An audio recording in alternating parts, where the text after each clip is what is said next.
Hello, everybody. So in this video, I'm going to be showing you how to do hypothesis testing for a population proportion using Rguroo.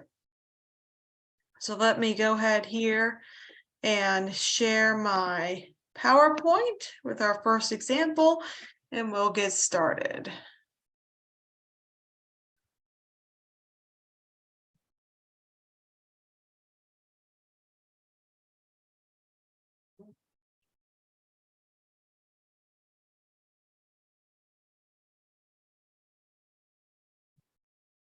All right, so the first example, a magazine claims that the proportion of people who are vegan is 0.1. So that's our currently standing population proportion, that's our null. We want to know if that number is increased, so our assigned alternative hypothesis is greater than. Take a sample of 120 people, so that's our sample size, and we have 17 of them are vegan. So that means we have 17 successes. So let's go ahead and put it into Rguroo and get our p-value.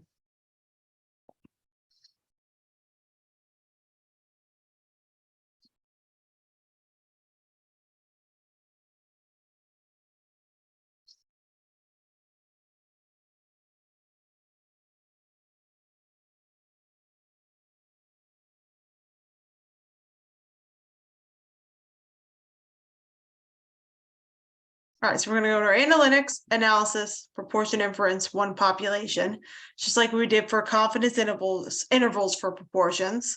So we need to fill in these boxes. So type of diet is the variable. Our success we're considering to be vegan, and our failure we're considering to be not vegan. Out of 120 people, we had 17 successes. And then under test of hypothesis here, we're going to put greater than 0.1. So that's our alternative hypothesis. And then you're going to check large sample Z and enter the significance level, which here is actually 0.1. And then we're going to hit the eyeball and see what we have. So when we hit the eyeball, we get a p-value of 0.064. The standardized OBS stat, that's the test statistic if you're ever asked for that.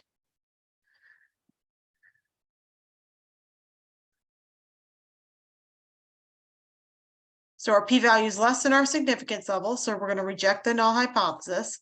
And since we reject the null hypothesis, we have sufficient evidence to conclude that the alternative is true. So we have sufficient evidence to conclude that the proportion of people who are vegan is greater than 0.1. All right, let's do another example. A study claims that the proportion of Americans that eat fast food at least once a week is 0.4. So that's your currently standing proportion, that's your null. However, researchers believe this number has changed, so we don't specify a direction. So our alternative is going to use not equal to. Assume the researchers take a sample of 200 people and determine that 65 of them eat fast food at least once a week. So our sample size is 200 and we have 65 successes. So let's enter it in Rguroo, see what we get.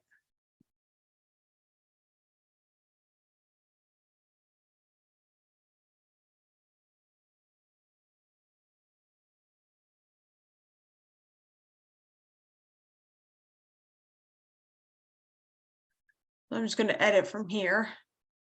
So our variable here is eating fast food. A success we're considering to be at least once a week.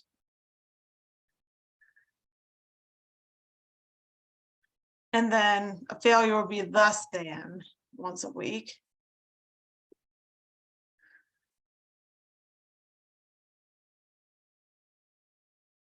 And then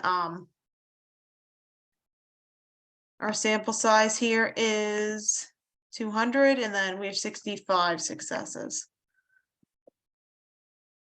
And then, so our alternative here was not equal to 0.4, keep the large sample Z, significance level is 0.01.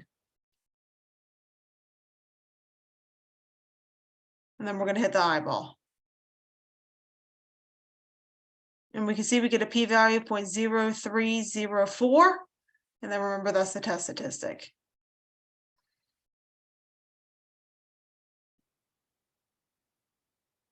All right, and then let's go back to the PowerPoint now.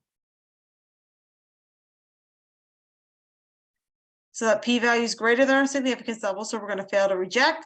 If we fail to reject, we don't have enough evidence to say the alternative is true. So we don't have sufficient evidence to conclude that the proportion of Americans that eat fast food at least once a week is different than 0.4. Next example. A presidential candidate claims that 60% of people want to vote for him.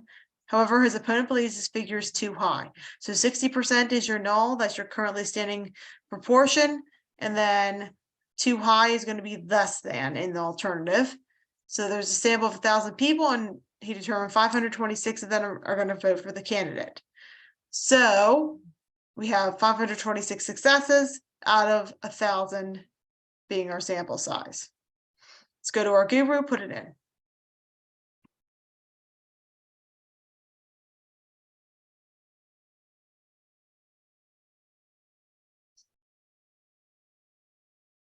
All right. So our variable here is voting choice. And we're considering a success to be for the candidate and a failure to be against the candidate. Out of 1,000 people, we had 526 successes. And then our significance level is 0.05. And then our alternative is going to be less than 0.6.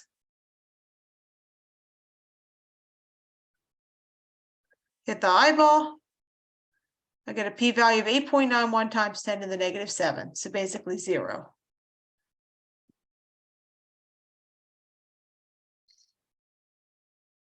So I write that on decimal form here. So I took the decimal point, counted 7 places to the left. So the p-value is definitely less than the significance level. So we're going to reject the null. When we reject the null, we have enough evidence to say the alternative is true. So we have sufficient evidence to conclude that the proportion of people who are going to vote for the presidential candidate is less than 60%. You could also say less than 0.6. It's the same thing. All right, let's make it slightly more challenging now. A study claims that the proportion of people who played at least one sport in high school is 0.62. However, it is believed this figure should be different. Assume a sample of 275 people was taken and it's determined 60% of them played at least one sport in high school. So to get the number of successes, you're going to do 60% of the 275. So our currently standing proportion is 0.62. We're testing whether it's different than that. So that's why they're not equal to's there. And so we're going to have to start by taking 60% of the 275. So we know the number of successes. So let me open up here our Desmos calculator. So 0.6 times 275 is 165. So that's my number of successes.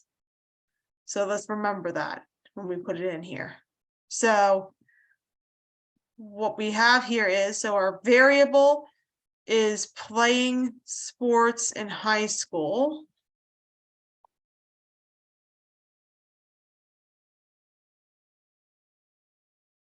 Our success, so we're considering a success to be that they played at least one sport.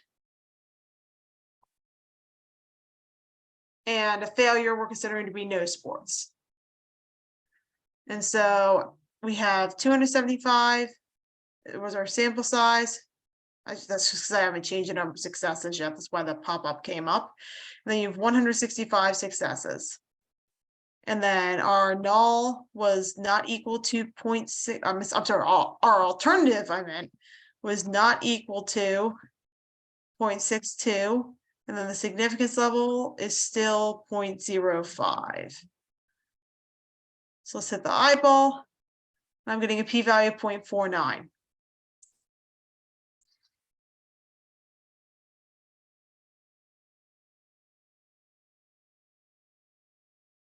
So that p-value is definitely greater than the significance level. So that means we're going to fail to reject. If we fail to reject, that means we don't have enough evidence to say that the alternative is true. So that means I don't have sufficient evidence to conclude that the proportion of people who played at least one sport in high school is different than 0.62. All right, we're going to do 2 more examples here. Researchers claim that 12% of children are allergic to peanut butter. However, it is believed this number is decreased. So your currently assumed proportion is 12%. We're testing less than that because we're assuming it's decreased. We have a sample of 150 children and 8% of them are allergic to peanut butter. So we're going to do 8% of the 150 to get our number of successes.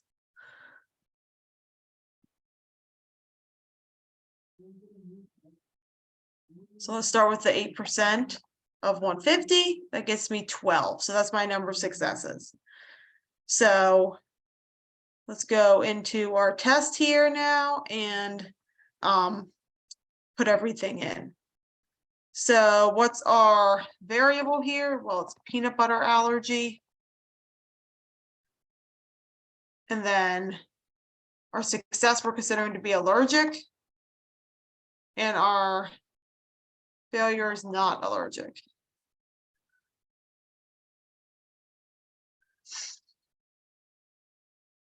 All right, and then we had 150 people. And out of those, we had 12 successes. We're testing less than 0.12.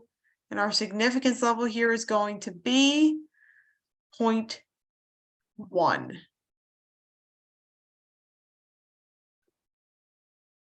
Hit the eyeball. I'm getting a p-value 0.0658.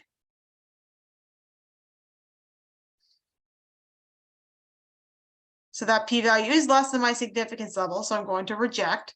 If I reject, that means I have sufficient evidence to conclude the alternative is true.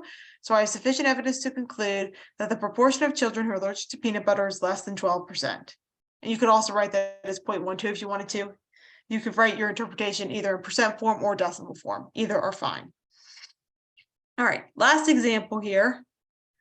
The study claims that 38% of Americans are overweight. However, researchers believe this number is too low.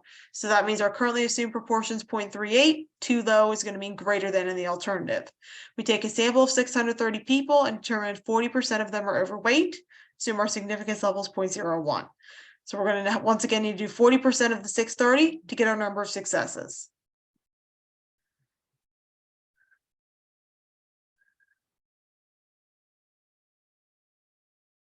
So let's do 40% of 630. That gives me 252. So that's my number of successes. And now all we need to do is plug all of our information in and see what we come up with. So our variable here is weight. A success here we're considering to be overweight. And then a failure we're considering to be not overweight. So we have, what did I have for my number of successes? 252 for my successes. And then my sample size is 630. And then we're testing whether the proportion is greater than 0.38. Still large sample Z, significance level is 0.01 now. Let's enter that in, hit the eyeball. And I am getting a p-value of 0.1505. And remember, this is the test statistic, if Newton never asked you for that.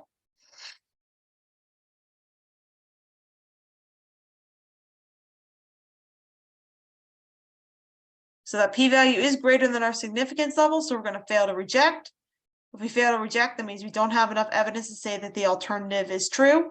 So we don't have sufficient evidence to conclude that the proportion of Americans who are overweight is greater than 38%. All right, and that's it. So that is hypothesis testing for population proportion using Rguroo. If you have any questions, please feel free to reach out.